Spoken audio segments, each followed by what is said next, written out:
জীবনে যদি কখনো দেখেন কাছের মানুষ দূরে সরে যাচ্ছে, বেঈমানি করছে, 2 নম্বরই করছে, চোখ উল্টাই ফেলছে, আপনি বুঝে নিবেন আল্লাহ তাআলা আপনাকে দুনিয়ার আসল চিত্র দেখাচ্ছে।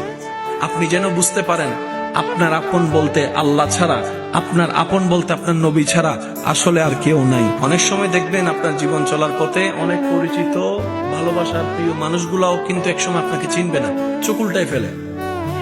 বিশেষ করে আপনার যখন দুঃখের কষ্টের সময় যাবে, মনে রাখবেন ভালোবাসার সাথে শ্রদ্ধার সাথে বলে যায়, জীবনের কোন পরিস্থিতিতে যদি এই দৃশ্যটা আপনার সামনে আসে, আপনরাই দূরে সরে যাচ্ছে, মনে রাখবেন আপনার আল্লাহ আপনার উপর দয়া করা শুরু করেছেন। সুবহানাল্লাহ।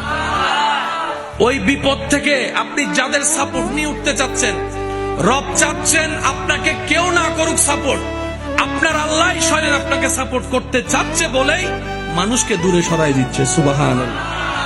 জীবনে যদি কখনো দেখেন কাছের মানুষ দূরে সরে যাচ্ছে, বেঈমানি করছে, 2 নম্বরই করছে, চোখ উল্টাই ফেলছে, আপনি বুঝে নিবেন আল্লাহ তাআলা আপনাকে দুনিয়ার আসল চিত্র দেখাচ্ছে। আপনি যেন বুঝতে পারেন আপনার আপন বলতে আল্লাহ ছাড়া, আপনার আপন বলতে আপনার নবী ছাড়া আসলে আর কেউ নাই, আসলে কেউ নাই, আসলে কেউ নাই। আপনার ভালোবাসার অধিকার পাওয়ার একমাত্র আল্লাহর আছে, স্রষ্টা হিসেবে নবীর আছে। আপনার উম্মত হিসেবে আপনি ভালোবাসবেন আপনার নবীকে, আপনি আল্লাহকে ভালোবাসবেন, আপনার নবীকে ভালোবাসবেন। এই বুঝটা দেওয়ার জন্য আল্লাহ অনেক সময় দুনিয়ার এই বাস্তবতা আমাদের সামনে এনে দেয়। আল্লাহ তাআলা আমাদের সবাইকে বুঝার আমল করার তৌফিক দান করুক। আমিন।